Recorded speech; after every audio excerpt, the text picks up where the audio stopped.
Hello everyone. I welcome to all of you on today's webinar. The subject matter of discussion in today's webinar is recent issues of classification and taxability under GST. We would be deliberating on 5 topics today. First is taxability of corporate guarantee to be taken by Tushar sir. Classification of carbonated fruit juice based drinks. It would be taken up by Geetika from Tatvam Advisors. Taxability of ice cream parlors in India, again to be taken up by Geetika. And last 2 issues, taxability of solar power projects and GST on liquidated damages would be taken up by me. So we have today with us Tatvam team, Tushar and Geetika. So yes, let us start the webinar. Over to you, Tushar sir. You may start, please. Thank you so much, Sunil and the Taxman team for this opportunity. Friends, let us start with our first topic of the day. Taxability of corporate guarantee, GST implications on corporate guarantee. Friends, these days, DGGI have become very active. In last couple of months, they have been raising issues on GST of corporate guarantee given by one company to another related company. In fact, even the jurisdiction in departmental audit and anti-evasion authorities have also become very active on this particular transaction. So what we will do is that we will first understand what is the nature of transaction, what is the fact of the case, and then we will drill down to see what are the GST implications. In this example, we have taken 2 companies, company A, company B. Company A is a holding company and company B is a subsidiary company. Subsidiary company went to the bank for availing loan. However, since its financial strength was not so good, so the bank asked the holding company to give guarantee. Hence, company A gave corporate guarantee to the bank on behalf of the subsidiary company. The issue is whether this particular transaction is taxable under GST regime. That is, giving of corporate guarantee by company A to the bank on behalf of company B without consideration. Before we analyze the GST implications, let us understand the meaning of the term guarantee and how corporate guarantee is different from bank guarantee. Friends, Section 126 of the Indian Contract Act deals with guarantee. It says that guarantee is a contract to perform the promise or discharge the liability of a third person in case of his default. So generally, there are 3 parties which are involved in a contract of guarantee. One is the surety, second is the principal debtor, and third is the creditor. Surety is the person who is giving the guarantee. So in example, company A, the holding company who is giving the guarantee is the surety. Principal debtor is the person who is availing the loan. In our example, it is company B who is availing the loan. And creditor is the bank who is giving the loan. How is corporate guarantee different from bank guarantee? When we talk about corporate guarantee, it is a guarantee which is generally given to support the financial health of an associated enterprise, is always without consideration, and it's a part of normal business. It is generally to support your associated enterprise. However, when we talk about bank guarantee in itself is a separate general business scheme of a bank wherein they give guarantee for a specific consideration. So generally in case of corporate guarantee, you will not find consideration, wherein in case of bank guarantee, you will always find consideration. Second, corporate guarantee is generally given and it is not secured by or tied to any specific assets. Whereas when we talk about the bank guarantee, the bank analyzes the financial health and of the taxpayer. And thereafter, they may even take into consideration the cash or the capital asset security. So banks may or may not take the security, but they always charge consideration. Under income tax, there are various judgments, like in the case of Glenmark Pharmaceutical, Microlink, etc., wherein they have recognized that there is a difference in the concept of corporate guarantee and bank guarantee. Under GST, we all know that broadly 2 kinds of transactions are taxable. We will not drill down into the basics of the provisions. We will straight away come to the relevant provision applicable to us. The first set of transaction which is leviable to GST is supply of goods or services or both made or agreed to be made for a consideration in the course of furtherance of business. So there should be a supply of goods or services for a consideration. There should be a quid pro quo. If there is no consideration, no taxability under this particular section 7 clause. In this example, since the transaction of corporate guarantee is between related parties without consideration, we will not fall under this. But friends, we are aware that under GST in Schedule 1, we have a specific clause which deals with transactions which are leviable to GST even without consideration, and in that we have a specific clause, supply of goods or services or both between related persons or distinct persons when made in the course of furtherance of business. So if a transaction is between related parties, even if it is without consideration, then it is taxable. So the real issue which we now will analyze is whether giving of corporate guarantee by our holding company to the subsidiary company is a supply of service between related parties without consideration and hence taxable under Schedule 1. So the real issue is it a supply of service? Is giving of corporate guarantee a supply of service? Before we discuss the concept of supply of service, I will take you to income tax law. Under income tax law, we have a specific section of 92B which deals with international transactions between associated enterprise, wherein the price has to be valued at, the transaction has to be valued at arm's length price. In the context of section 92B, there are few judgments under the income tax law wherein they have analyzed this transaction of giving of corporate guarantee.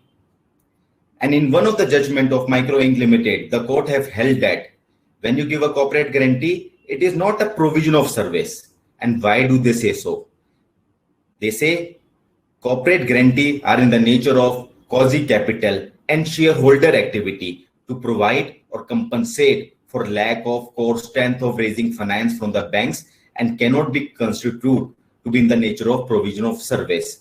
So generally under income tax, you will find certain judgments which gives a prima facie view that giving of guarantees in the nature of shareholder activity, and is it to compensate for the lack of core strength to raise the finance, and it is not in the nature of a particular provision of services. But will these judgments be applicable to service tax or GST is an open issue. When we talk about the phrase supply of service, friends, service is defined under the GST law. It means anything other than goods. When we talk about supply, the term supply per se is not defined. It is defined in an inclusive manner.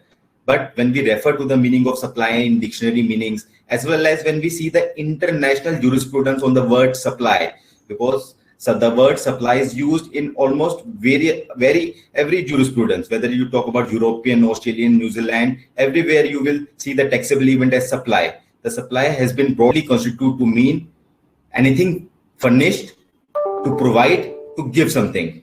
So supply of services is very wide. It includes anything which I do, whatever services I provide, whatever things I furnish. So in our example, when I am giving a corporate guarantee, when holding company is giving a corporate guarantee to the bank on behalf of subsidiary company, the department can always say that it is a provisioning of services. It is a supply of service. You're giving the guarantee. Because of your guarantee, is able to get the finance from the bank. So there is a provision of service from you to the subsidiary company. In our view, even though we have few income tax judgments, which creates a fine distinction of making guarantee as a shareholder activity. However, considering the widest phrase used in the GST regime, that is supply of service, in our personal view, it will be difficult to hold that giving of corporate guarantees not in the nature of service. In fact, we have various circulars issued by government also, CBIC also, in the context of guarantee given by PCOSU, central government, to various PSUs, etc., wherein they have held it to be a transaction of service only. Moving on, once we conclude that it may be very difficult to argue that it is not in the nature of service, whether this activity is excluded under GST under Schedule 3 or is covered under any exemption notification, let's explore that. Schedule 3 specifically includes transaction in actionable claims. So actionable claims are outside the ambit of GST. So is giving of corporate guarantee a transaction in actionable claim? So what do you mean by actionable claim? Actionable claim is defined under Section 3 of the Transfer of Property Act. We also have various jurisprudence on the term actionable claim. Namely, we have Supreme Court decision of Sunrise Associate, Yasha Overseas, so on and so forth. Now, let us understand in very simple terms whether giving of corporate guarantee is a transaction in actionable claim or not. Actionable claim is defined to mean a claim to any debt other than a debt secured by a mortgage of immovable property or pledge of a movable property. So, actionable claim, the first part of actionable claim includes, in simple terms, unsecured loan. Unsecured loans are generally considered as actionable claims. And unsecured debt, unsecured loan, which are money debts, that is, which you can convert and encash into money. Examples are arrear of rents, which you will get in monetary terms. Example is a sum under the insurance policy, the policy claim. It is an actionable claim. When we talk about duty scripts, etc., these are not actionable claim because whenever you get a duty script, you cannot convert it into a monetary form. It gives you a right only, right to pay the custom duty. That's why it's not an actionable claim. So when we talk about examples like arrear of rents, insurance claim, etc., these are actionable claim under the first clause. But please mind, it becomes actionable claim only when the amount becomes due. There is an activity prior to this also. Now, in case of arrear of rent, the first activity is of renting of immovable property. I rent an immovable property to somebody. That is a transaction in service. Once I rent, the amount becomes due. That amount which becomes due is a actionable claim. Similarly, when I give an insurance service to somebody, that is in the nature of a service. Once on happening of a contingency, the amounts become due, then it becomes a corporate guarantee. It becomes an actionable claim. Similarly, in our example also, when we give a corporate guarantee, then that is an activity of, that is a service provided by a holding company to the subsidiary company. However, when the subsidiary company fails to make the payment and it is the liability of the holding company, the amount becomes due from the holding company because of this provision of corporate guarantee, then it will result into an actionable claim. So in my view, it will be very difficult to argue that giving of corporate guarantee is a transaction in actionable claim under the first phrase. Coming to the second phrase, it includes actionable claim means any beneficial interest in movable property, not in possession. So this phrase generally covers situations like lottery ticket. I have a beneficial interest in the prize money. Here, movable property is the prize money, which I will be getting and which is contingent and which is not in my possession. Whereas in our example, when I give a corporate guarantee to somebody, I don't create any beneficial interest in any movable property. Therefore, in my view, it will be very difficult to argue that giving of corporate guarantee is in the nature of actionable claim. Once we conclude that it will be difficult to argue that giving of corporate guarantee is not in the nature of service. Also, it will be difficult to argue that it is in the transaction of actionable claim. Then, if GST is payable on such transaction, then how to value it? We can divide it into two scenarios. First, where the customer is eligible to avail full credit. Say in our example, company B is an EPC contractor providing works contract service. Whatever company A will charge, they will get the credit. Here we can take the benefit of second proviso to Rule 28. It says that where the recipient is eligible to full ITC, the value declared in the invoice shall be deemed to be the open market value. So in our example, if the recipient is eligible to avail full credit, then whatever value is declared will be treated to be a open market value, no issues. However, the real problem is when the recipient is not in a position to get the full credit, then how do we value this corporate guarantee? What is the open market value? Practically, one approach may be you may take the bank guarantee commission, which is you are generally paying, and value corporate guarantee equivalent to the bank guarantee commission, but that is always distributable by the department. They say that corporate guarantee and bank guarantee are different, and usually we have seen department people asking 2%, 2.5% as the consideration. Whereas we have seen there are situations wherein you get even a bank guarantee at 30 paisa. Second is safe harbor rules. So under the international taxation, we have the concept of safe harbor rules, wherein they have determined that in case of a wholly owned subsidiary, the valuation of corporate guarantee will be equal to the 1% amount. So we have a safe harbor rules under the income tax law, wherein they determine it to be 1% amount. Apart from that, we can always go to the actuaries and get the valuation done of a corporate guarantee. There are various methods like interest yield method, loan given default method. So there are various other technical methods available. Practically, valuation of corporate guarantee is a challenge. There is no standard method which can be applied. So depending upon case to case, we have to determine the tax implications. So to conclude, giving of corporate guarantee is a transaction which is very much debatable. You may argue on the grounds that it is not taxable basis the points which we have discussed, but in our view, it will be very, very difficult. Accordingly, we should see if the recipient is able to get full credit, better to raise certain invoice and end the dispute. If recipient is not eligible to get the credit, in that cases, you have to take a commercial stand. With this, we will now move on to our second issue. Over to you, Gitika. Thank you, Tushar. We have seen one of the very critical issues. It's a very burning issue of the industry, which is talking about the taxability on corporate guarantee. And Tushar has discussed in detail that what are the gray areas and how we can, what are the steps that the taxpayers can take. Now, second very critical issue, which is of late hitting the industry, specifically the FMCG sectors dealing in the beverages, is the classification of carbonated fruit juice based drinks. Now, why this issue has all of a sudden cropped up? Because there is a latest amendment in the law. We'll see in the ensuing slides that what is the amendment that has happened. Before we go into the amendment that has happened, I'll just quickly run past through the existing, the prior to amendment entries which were available for the classification of the carbonated fruit juice beverages. So there were three main competing entries which were being used for the classification of fruit juice based beverages. Schedule 2 was specifically covering those products which were fruit pulp or fruit juice based drinks, and these were taxable at 12%. Then Schedule 3 was an entry which was covering other non-alcoholic beverages. We'll come to this later. First, we'll talk about the Schedule 4. Now, Schedule 4 was covering all goods, including aerated water containing added sugar or other sweetening matter. And this was taxable as 28%. And plus, there was a specific cess also applicable on some aerated waters. Now, what was happening that industry was, so clearly the beverages as such are divided broadly into aerated and non-aerated products, the drinks. Aerated, no doubt, was falling under 28% category as per Schedule 4. Issue used to come for the non-aerated drinks and those drinks which were having some carbonation or having some CO2. Now, as a practice, what industry was doing, wherever it was purely fruit juice, etc., there was no doubt at all. It was clearly falling under Schedule 2. Problem was coming where there was some carbonation, some carbonated water was being used, but it was also having the fruit juice or a fruit pulp content.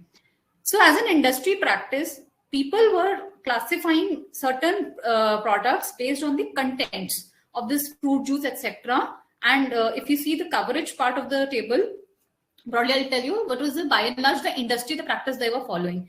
So wherever the fruit content was more than 10%, 5% in case of lemon juice, industry was following a practice of 12% rate. Where it was less than 5% and 2.5% in case of lemon juice, people were classifying it as 28%. There was a gray area for those beverages where it was the fruit content was ranging between 5% to 10%. There, the assessees were arguing that this should at best fall under the residuary entry, other non-alcoholic beverages, and should not go under the 28%. So there was a long dispute even prior to GST. We had the matter was settled at the at the Supreme Court level in the case of Parle Agro, where the authorities relying on these contents, etc., they said that yes, there is a possibility that wherever you are having these ranges and the way we have mentioned in the table, this should be the possible classification. However, in GST, what happened? People went to the advanced ruling authorities to reconfirm their stand that if they are following a correct practice or not. They got all the negative advanced rulings for themselves, wherein in each case, irrespective of the fruit content which was being used in the beverage, the product, the authority said that it should get classified under 28%. Now what happened? All of this attracted a lot of DGGI inquiry. Now, when the DGGI started investigating, they started, issuing notices left, right, center to all the people who were in this industry. And everyone, they were issuing notices and show cause notices and confirming demands that your product is a product which is falling under 28% category and neither 12% nor 18%. Then what happened? We have this new entry coming into scenario. If you see Schedule 4, 12B has been introduced with a 4-digit classification of 2202, covering carbonated beverages of fruit drink or carbonated beverages with fruit juice. Plus, the same entry has been introduced in the compensation cess schedule also, making it 28% plus 12% and taxing it at the 40%. Now, after having this entry, the first two categorization, this got into some doubt that because the entry that has come, it has neither come as 2202 9920, nor it has come as 2209 9100 or 9990. They have very clearly and very cleverly introduced at a 4-digit level, so as to say that somewhere to bring out the intention of the department that these beverages, they have a specific classification and they were always taxable at 28%. So let's see what was the background to it. In the 45th GST Council meeting, this matter was discussed, and when we saw the press release, the language which was used in the press release was that the council is clarifying that the carbonated fruit beverages of fruit drink or carbonated beverages of fruit juice will attract GST at 28% plus cess of 12%. But as a contrary statement, what they made in the same press release is that we are going to prescribe this specifically in the GST rate schedule.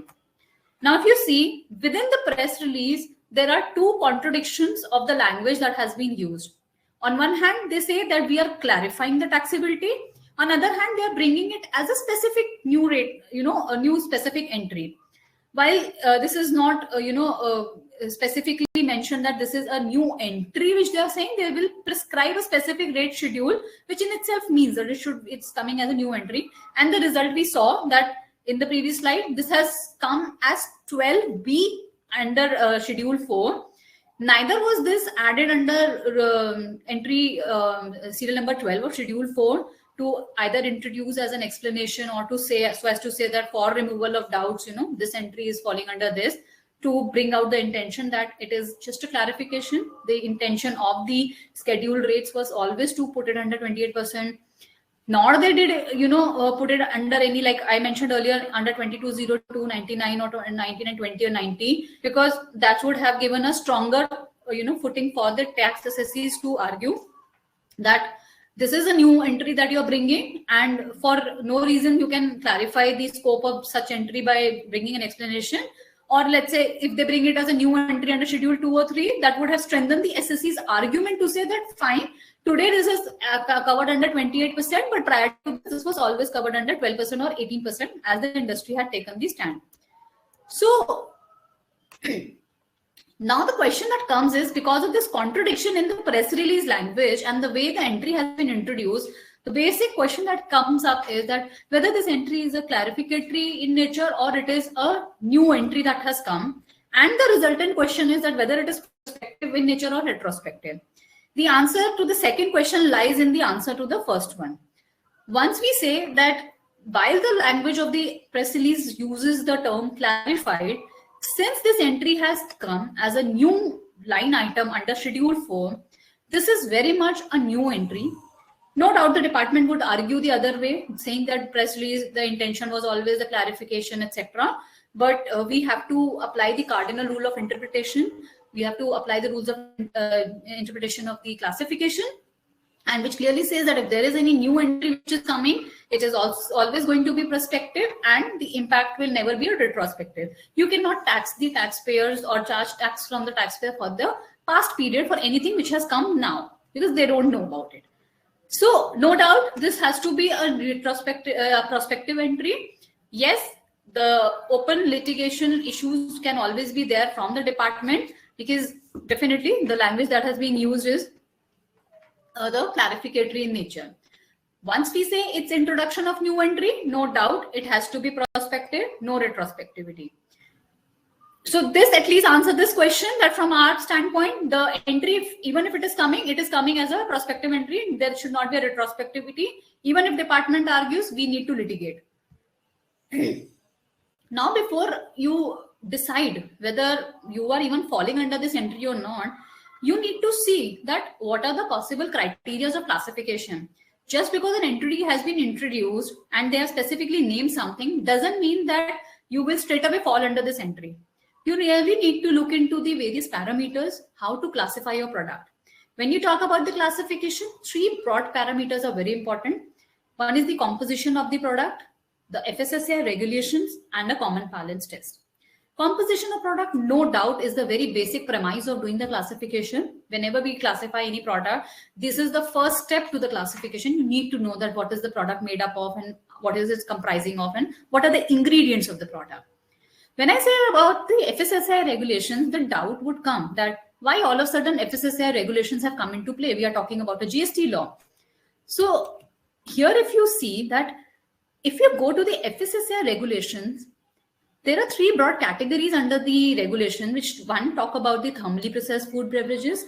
Then the second 2 categories almost similar in nature. The only distinction is the fruit juice content, which is being used. Now, why we are kind of taking a reference, there is a history behind this. In the past, also, the authorities have relied upon the FSSAI test because unfortunately, or I would say surprisingly, the GST law nowhere provide for the parameters that how do you classify a product as a fruit juice or a pulp-based product or in any residuary category or as an aerated water.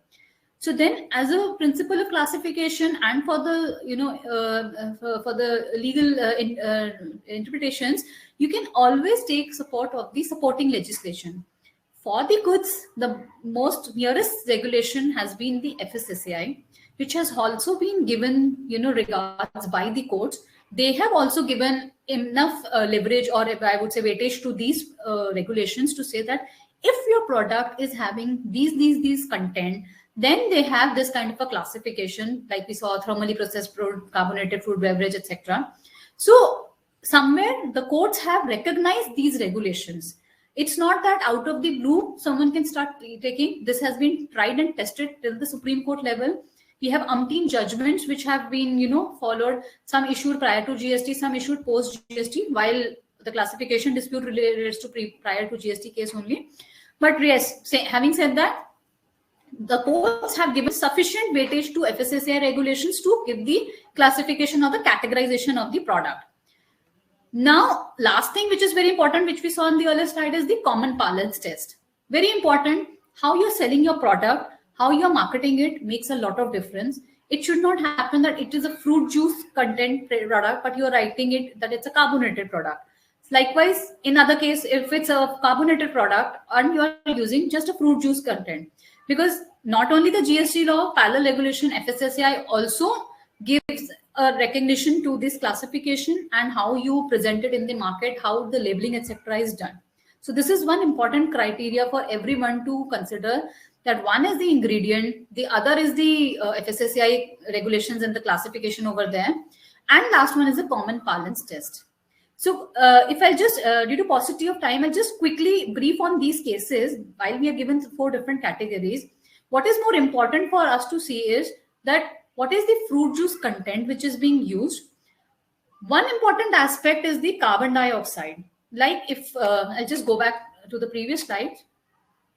Apart from the categorization which has been done in the FSSAI regulations, one of the criteria of determining whether your product is carbonated or not is the quantum of carbon dioxide which is used. So within FSSAI regulations only, there is a requirement that products can have some food additives, which is allowed as per these regulations.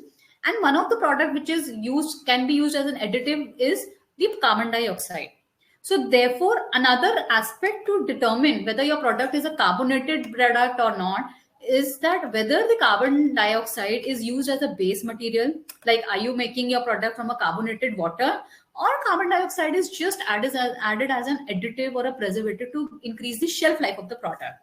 So if you see that wherever your fruit content, etc., is more than the categorization which we saw in FSSAI, wherever there is a carbon dioxide which is used as an additive and not as a base product, and the product is not marketed as a carbonated drink, etc., and very importantly, what categorization you are giving under FSSAI regulation, whether you are classifying it as thermally processed food or you're giving it a classification as carbonated food, beverage, etc.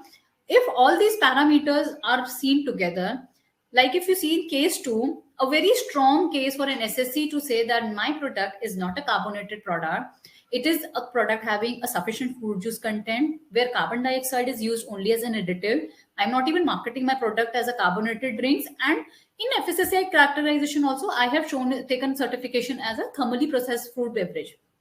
So having all the 4 parameters being met, this will give a very strong footing for a taxpayer to say that my product does not fall as a carbonated beverage, because all the 3 basic criteria of the classifications are being fulfilled, and therefore I will still not fall under 2202, the NG 12B, which has been introduced in the Schedule 4, and we can successfully argue to say that I'll still go by the fruit juice content and either fall under 12% or 18% based on the quantum of fruit juice or the lemon juice that has been used. So as a taxpayer, these are most 4 important points that you need to keep a check on. One is the ingredients. What is the fruit content? And what is the quantum of carbon dioxide? At what stage are you adding? Whether it is a starting stage or an ending stage? All these things will play an important and vital role for doing the classification. Second, what is your manufacturing process? Again, are you starting from the carbonated water to make your final fruit juice drink? Or your carbon dioxide is just added at a last stage, or just either to give a tangy flavor or a preservative kind of a feature. So all that process is very important. Another question sometimes comes to us is that whether just because I change my classification in my FSSAI, can I straight away go into, if I change from carbonated beverages to thermally processed, will that suffice? Answer is not really. You have to fulfill other criteria also. If your fruit juice content is not meeting the criteria, if your carbonation or the process is such that it is more tilting towards the carbonized product, just because you have taken a registration or a category under FSSAI as a thermally processed will not help you. The department will look into all the aspects and then take a call or take a decision that whether this product is classifiable for a 28% category or can still fall under 12 or 18%. And yes, of course, once you do the classification, the applicable GST rates needs to follow. Another important issue is what will be the fate of the past litigation. See, according to us, since this is a new entry that has come, for past cases, most of us are already having the inquiries in place, and we have a strong case to argue based on the ingredients and the categorization that has been done as a FSSAI, that this should still qualify for a 12% or an 18% rate. So according to us, past litigation still hold water. And it's not that just because a new entry has come, while the department will argue that the intention was always to tax them as a 28%. But in our view, this is still a case where we can fight and have a successful decisions in our favor. Now, second very important issue is relating to taxability of supply of ice cream parlors. Again, all credit goes to the department that why all of a sudden this entire issue has raked up. In the month of October, 6th October, we saw a clarification coming from the department saying that any supply by the ice cream parlors should be taxable at 18%. The simple reason quoted by them is that because the ice cream parlors, they don't manufacture the ice cream, they just buy and sell. So therefore, they should be treated as not a supplier of service, it's just a supplier of good. And again, it should be taxable at 18%. Now, before we get into the sanctity and the legality of this circular, the first most important question to answer is the impact of this, is this circular, whether this can have a retrospective effect or a prospective. No doubt, since it's coming as a circular, department would argue to say that according to us, this is always taxable at 18%, and clarification is issued only to clear the doubts. But our view is that since this is bringing a new dimension to this entire taxability, this should still be argued from the prospectivity basis. If at all someone wants to, someone doesn't want to dispute the circular for the future period.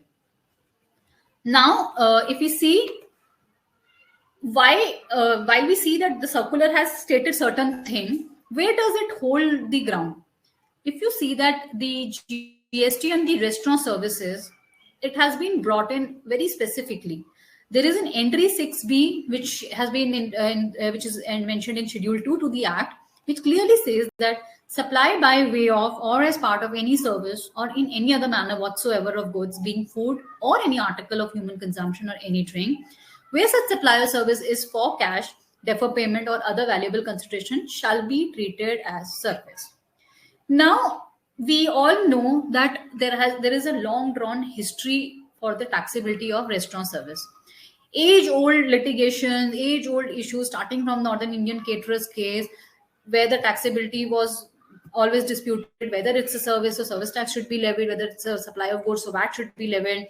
Lot of disputes happening, constitution being amended to bring in the deemed sale concept, and finally putting the taxpayers into such a situation that they end up paying both VAT and service tax on the same transaction. Now in GST, with the specific entry coming, this was something which was taken as a very welcome step, that now the authorities have very clearly clarified that supply, in this case, whether it is part of service, etc., it should be treated as service. So the dispute of VAT, sale of goods, etc., somehow we thought as a taxpayer has come to end. Unfortunately, if you see that this circular has raked up this issue once again. Why? Because without getting into the nature of the premises or the activity that the premises is performing, they simply said that the ice cream parlors, when they are making any supply of ice cream, they are making because they are not preparing it in-house, it should be taxable as a supply of goods. If you see the industry practice, how this industry works, broadly, if you see, there are two types of ice cream parlors. One is the one which is just, selling the ice cream. There is no facility which is provided at the, these parlors. You don't have a sitting space. You don't have an AC. You just go, pick up and come. So no doubt, I think this is crystal clear that there is no service element involved, because if you see the previous slide, it talks that when you are supplying the food in conjunction with the service, then it should be a service. So standalone, this is something which is a sales simpliciter. So I think there is no dispute on this aspect at all. The second category can be further parted in two categories, subcategories, that wherever there is these ice cream parlors, they are having a sitting capacity. They give you small, benches, stools to sit over there. Sometimes they do some customization of the ice cream also, so on and so forth. There's an AC facility. There's a waiter who will serve the food, the ice cream at your table, etc. Now, this sitting capacity can be also in two fashions. One, the entire premises is owned by the ice cream parlor. Yes, of course, it's akin to a restaurant. And then there are, when you see the malls and all, there are common food courts and all. So there is a common seating capacity. So by and large, if you see that seating capacity is also somewhere, provided by these ice cream parlors, because they pay some common area rent, etc., to the mall owners. Now the question comes is that once the circular states like this, that an ice cream parlor, if it's supplying any ice cream, should fall under sale of goods. Now what happens to these ice cream parlors? Recently, we have a Telangana AR in case of Sri Venkateshwara agencies, which has very clearly mentioned in all so many words that these ice cream parlors, which are having, these facilities where you can sit over there, you have an AC, you have a waiter who's serving at your table, etc. These are clearly falling under the eating joints. And if you talk about the restaurant services even cover the eating joints. So it mentioned very clearly that services provided by such ice cream parlors, which are having sitting capacity, will qualify for restaurant service. Now again, opening up the Pandora box of litigation, something which was understood and accepted by the industry by large, has again gone back to the basics, that whether these are restaurants or not, circular says no. And interestingly, the circular has diverted completely from the entire concept of service. Till date, the SSEs and the industry was considering that service is something where you are having some, extra benefit, the ambience, the ACs, the service facility and all. They have completely, bypassed that entire concept and gone into the concept that because they are not cooking it in-house or not manufacturing in-house, therefore it should be treated as a sale of goods. So all in all, if you see, even in past, there are AARs which have clearly held that such services where, the ice cream parlors are selling goods, selling food, whether they are doing some customization or just selling like that, if they are qualifying for the service facilities, etc., they should be qualified, they should fall under the restaurant service. So therefore, now what is interestingly, we'll have to see that with this circular coming, whether department is going to challenge. Answer is yes, they will definitely challenge if someone is charging at 5%. Now, according to us, since there is a specific entry in the law, there are jurisprudences and also the rulings in the favor of assessees to say that if these ice cream are having such for these services of restaurant, and they should not be treated as merely sales simpliciter of ice cream. Rest, we'll have to see how the department looks at it, because according to us, circular is somewhere bypassing the law and giving something which is beyond the coding of the law. With this, I'll request Sunil to take the next session on the taxability of solar power. Over to you, Sunil. Thanks, Gitika. Thanks, Tushar sir, for explaining the entire issue of the ice cream parlors corporate guarantee. I feel that instead of clarifying the law, advanced rulings and recent clarification are unsettling the already settled issue. You rightly explained that the treatment which industry was following for restaurant services or the ice cream parlors, it was very clear the way the jurisprudence evolved over the period of time. Let's see how it goes in future. So now we have a next issue on our table is relating to taxability of solar power projects. Before coming on to the taxability, let us have a quick discussion how this industry basically works. So this is one of the model adopted by the solar power industry. There is an EPC contractor who basically supplies the solar power generating system to SPDs, solar power developers.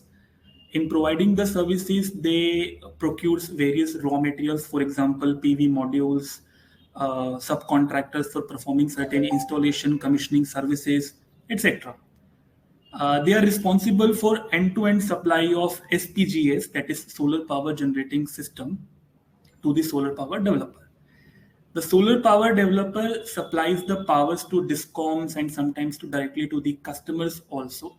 Their supplies are exempt, power is being exempt from GST, and therefore whatever GST they pay to the EPC contractor for their performance of services or supply of goods, it becomes cost for them.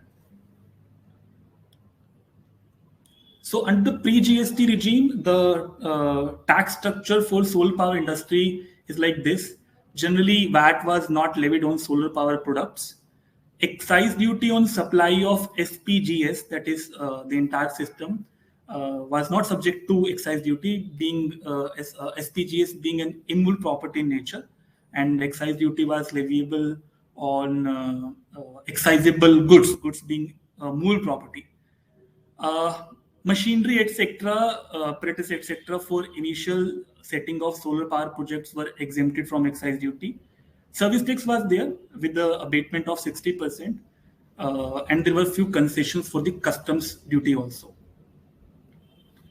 So majorly the solar power industry was out of the net from the taxation structure. There was a very low rate of tax burden was borne by the SPDs under the pre-GST regime. It was somewhere around 2 to 3%. With effect from 1st July 2017, when GST was introduced, before that the industry heavily represented to the council as well as to the government to put their supplies, the supplies of EPC contractor, in the bracket of 5% GST rate. And the government considered the same, and in the rate notification for the goods, they have prescribed this particular entry, which you can see on your screen, that following renewable energy devices and parts for their manufacture are subject to GST at the rate of 5%. You can see it covers biogas plant, solar power based devices, SPGs, etc. And services, the general rate of services is 18%. So in initial days of GST, the industry was in general following the practice to tax the goods which are supplied under the EPC contract at the rate of 5%. And for services, they were charging GST at the rate of 18%. The somewhere around cost for SPDs for this charging of GST by EPC somewhere around 6 to 6.5%.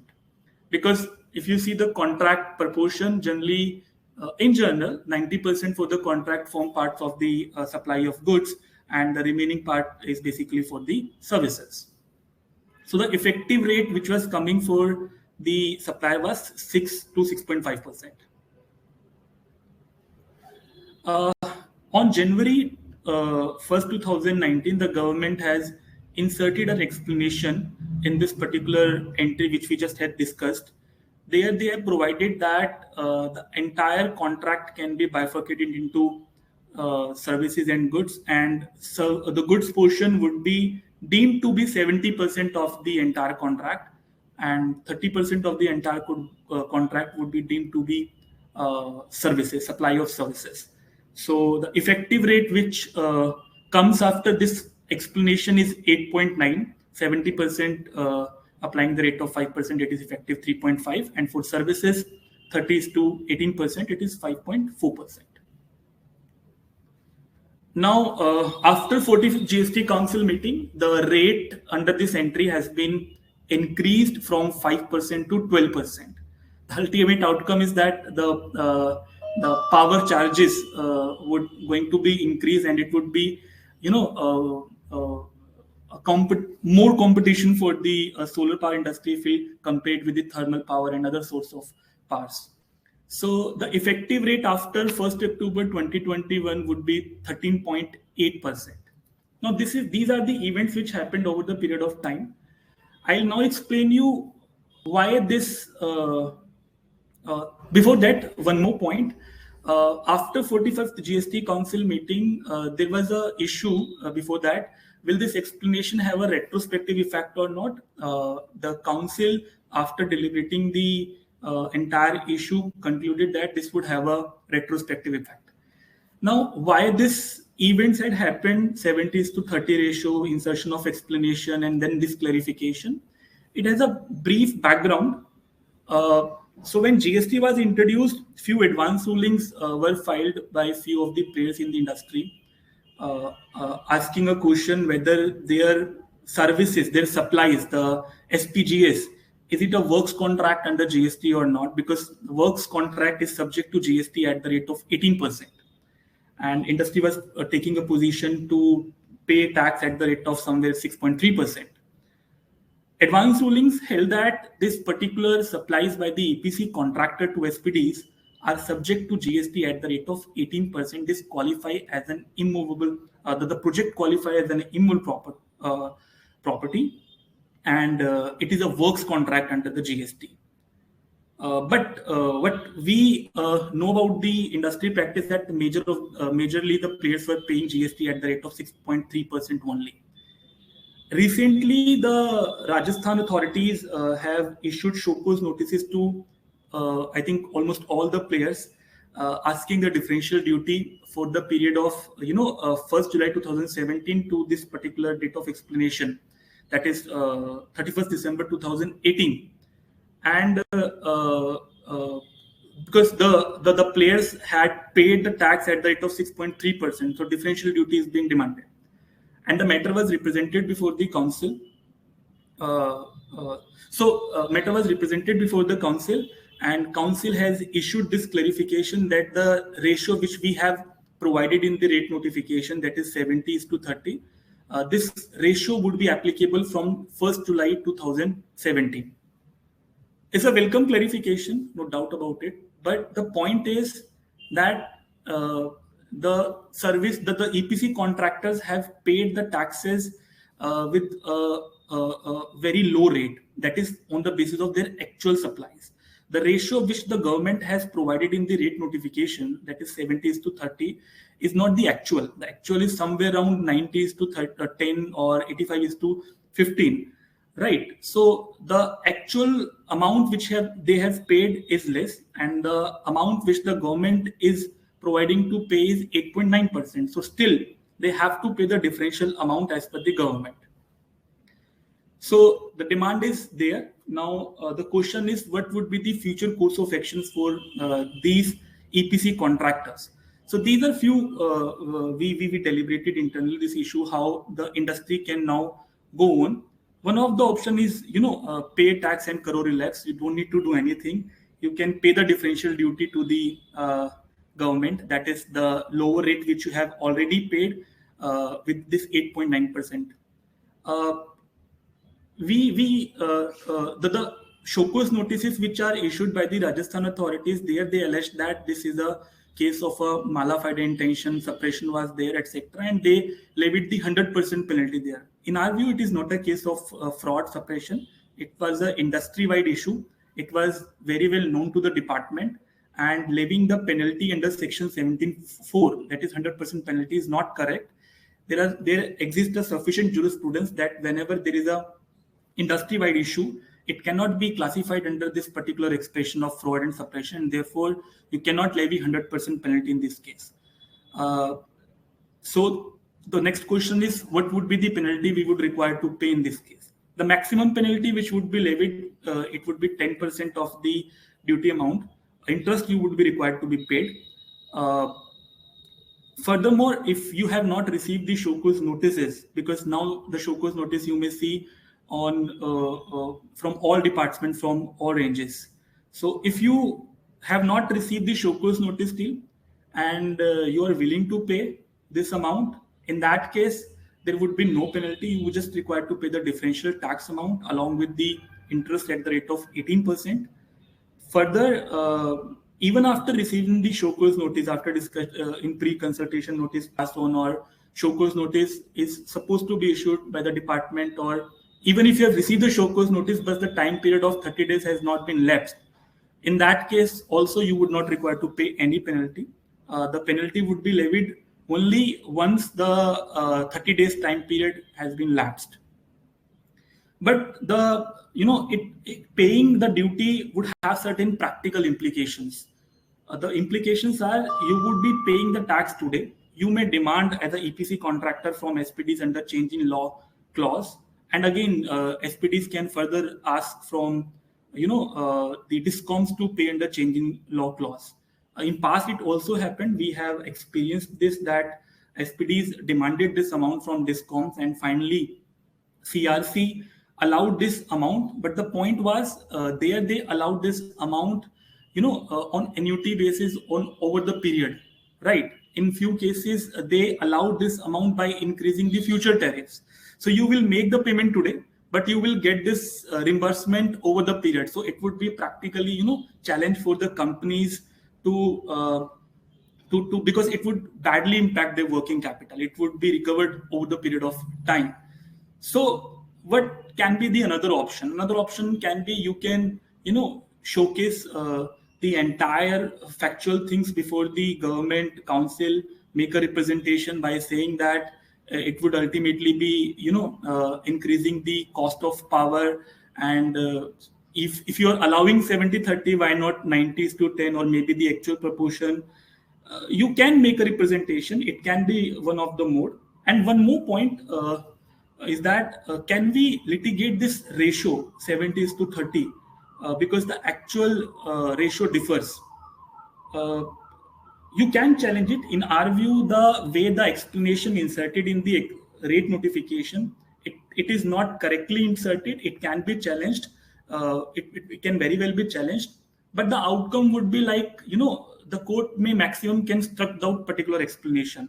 If they struck down, then the applicable rate would be 18%, and that would again, be impacting you only. So it is not advisable to go beyond before the court of law and challenge this particular explanation.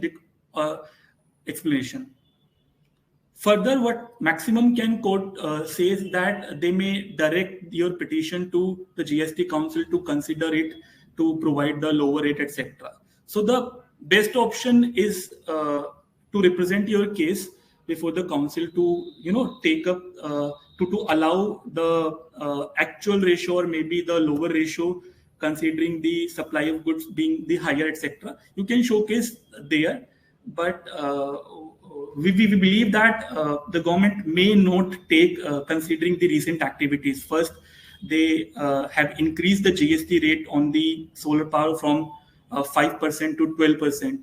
Secondly, we have also seen that in few other cases also they denied this particular thing. So they may not take up, but one can explore this option overall.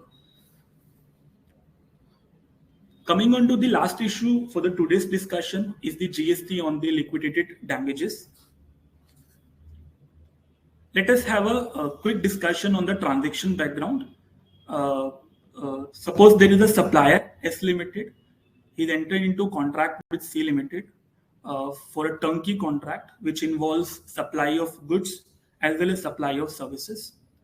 Under the contract, there would be supply of, so the relevant clauses of the contract are, there would be a supply of plant, which involves the supply of goods as well as supply of services.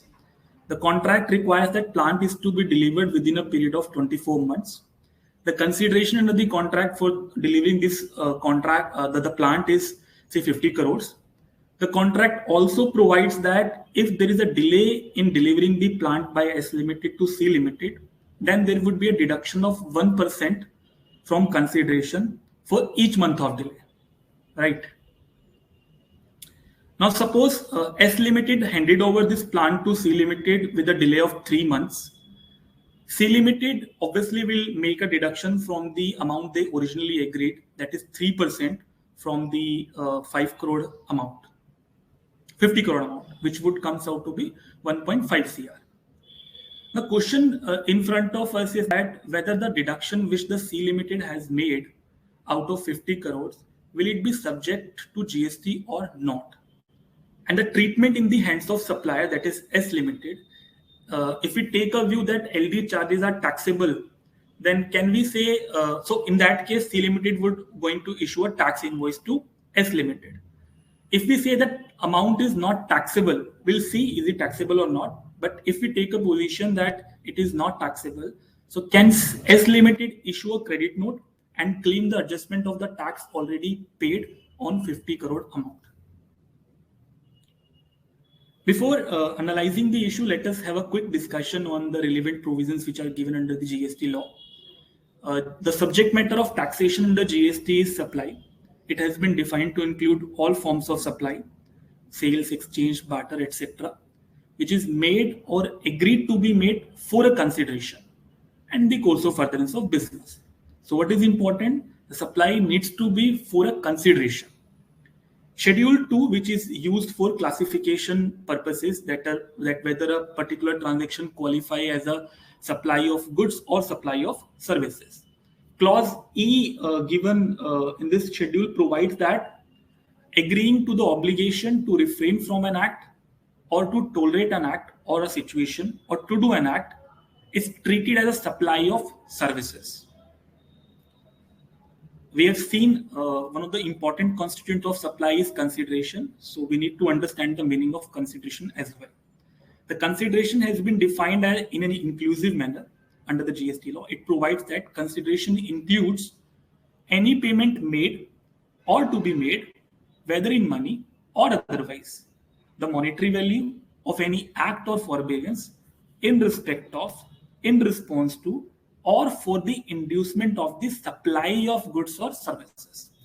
What we understood from this definition is that it is an inclusive definition, right? And it provides the manner of payment किसी भी तरीके से आपको मिल जाए.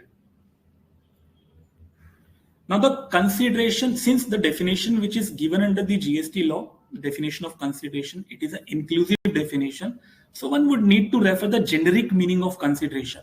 For that, we can refer the Indian Contract Act, where under section 2 subsection clause D, the consideration has been defined.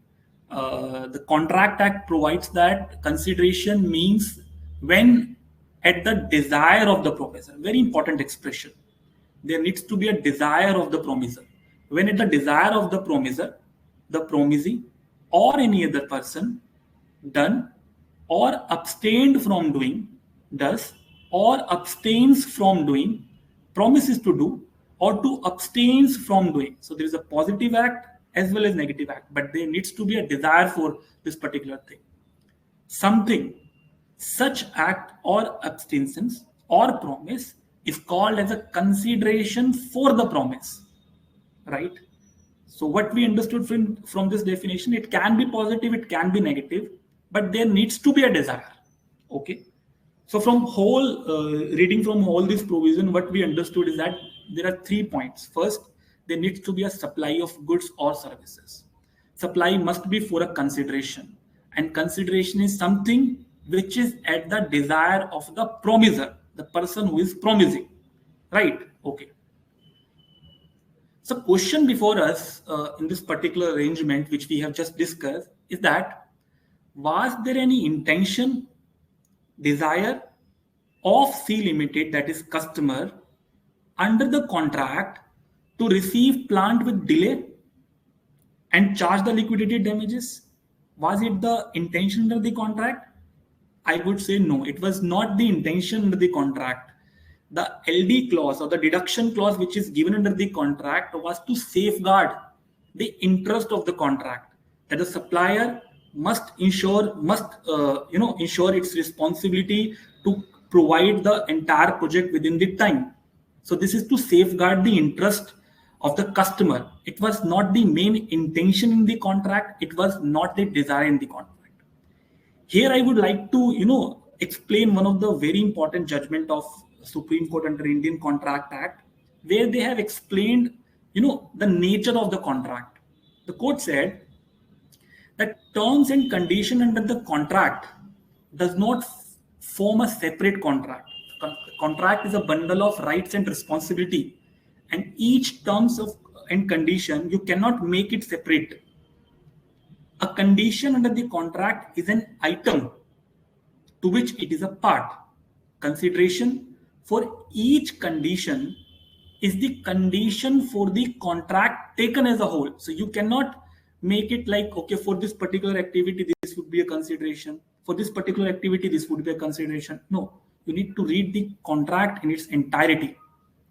It is not split up in several considerations apportioned between each item separately. So you need to read the entire contract, with the intention. What is the intention of the entire contract? You cannot read each thing separately. Meaning thereby, if a LD charges clause is given under the contract, you cannot read it separately. You cannot put it place that it is a separate contract. It is one of the conditions in the contract, and you will have to read the entire contract in order to conclude what is the dominant intention under the contract, what is to be performed in the contract. So in this given contract, the intention, the desire was to supply the project, the plant. It was not the desire to receive the LD charges or to charge the vendor, right? So there are few jurisprudence available under the erstwhile service tax regime. There the tribunal in many cases have held that LG charges are not taxable.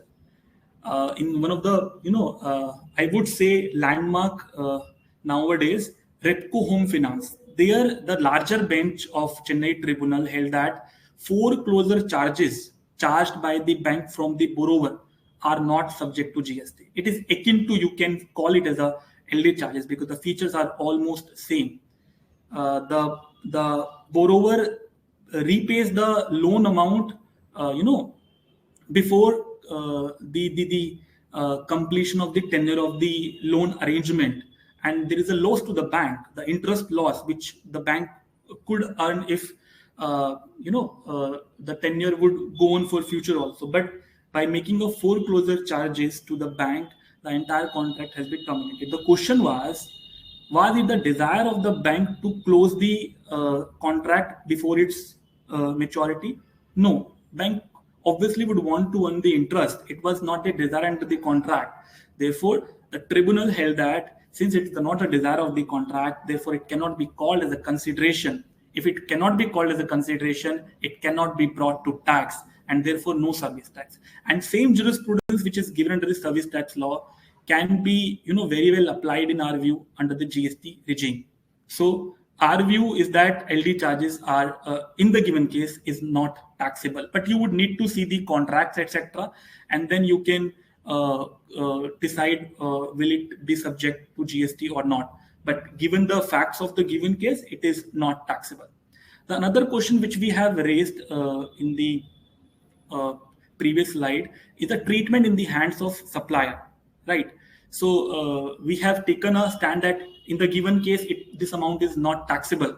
So the question is, can S Limited issue a credit note to the customer and can claim the adjustment of the tax already paid by it on 1.5 CR?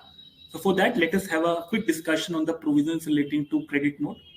The law says that credit note can be issued in the cases where the taxable value or tax charge in the tax invoice exceeds the taxable value in respect of such supply.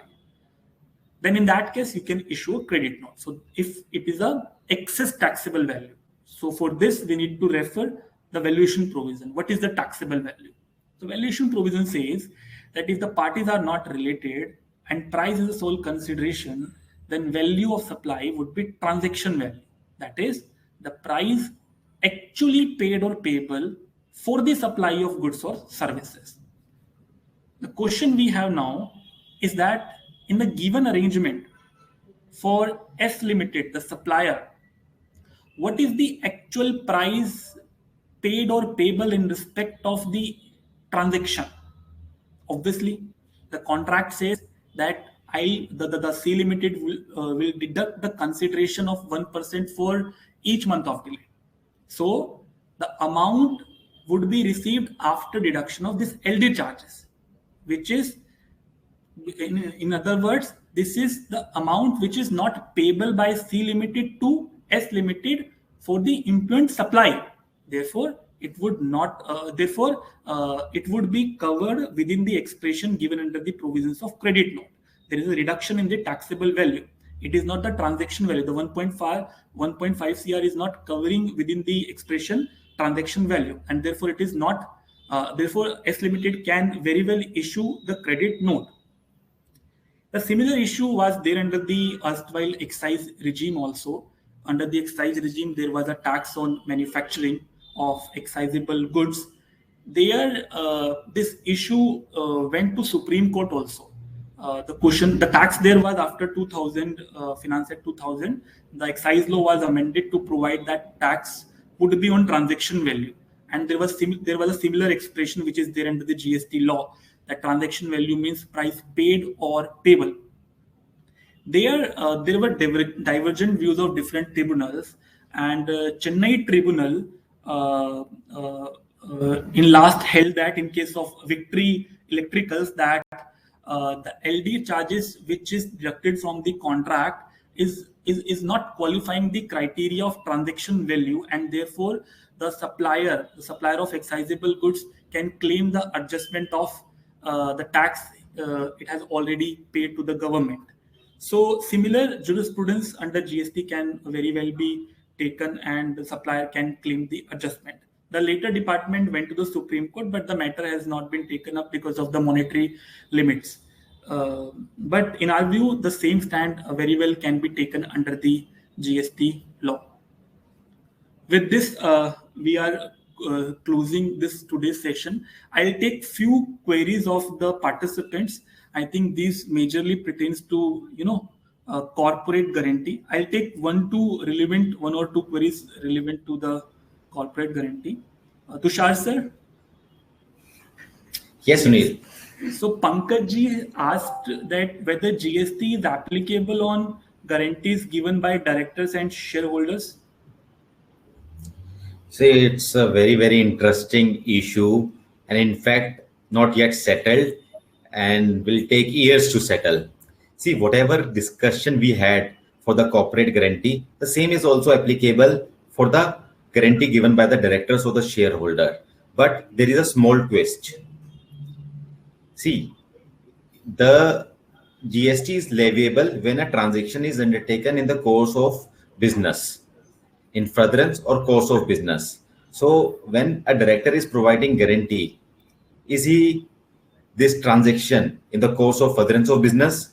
Because director is providing this guarantee in his individual capacity. There are various circulars which says that if, for example, I'm selling my personal car, I'm selling my personal jewelry, no GST is leviable because these are not the transaction in the course of furtherance of business. So here it is the company who's engaged in doing the business, and the bank just require a personal guarantee of a director. So that director guarantee is given by the individual in his personal capacity. So there is an argument to say that this transaction may not be in the course of business, not in the furtherance of business of the company per se, furtherance of business of the individual director per se, and hence not taxable. But this is not yet settled. What do you mean by business? That there is a definition of business under the GST law. Again, it is very, very wide, the way they have worded. See, if you recall, under VAT regime also, we had multiple judgments on what will constitute business, what will not constitute business, etc. So this actually has to be tested now in court of law under the GST regime, whether this particular activity will be treated as in the course of business or not. But there's an argument to fight that no tax is leviable. We have that additional argument here.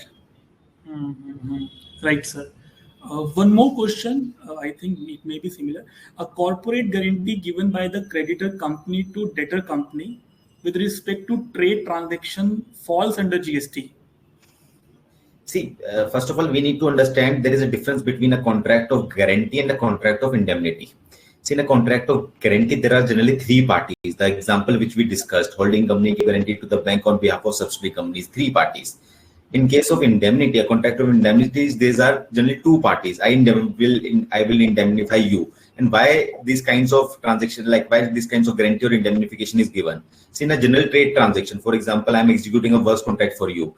I will give you an indemnity, though we may call it as guarantee. It's actually an indemnity that if the performance of the equipment is not up to the mark for a certain period of years, I will indemnify you. So these are not separate transaction in itself. These are the transaction which forms part of your major trade transaction. It is one of the clause which is only a condition of a contract rather than a separate transaction embedded in the entire agreement. So to my mind, there will be no GST implication on this particular transaction. Right. Chetan Singh, I wanted to know the GST rate on solar water heater. Chetan ji, you can mail us the query. We need to check the classification and the applicable rate. We'll revert you over the mail. You can write it us on sales@taxman.com.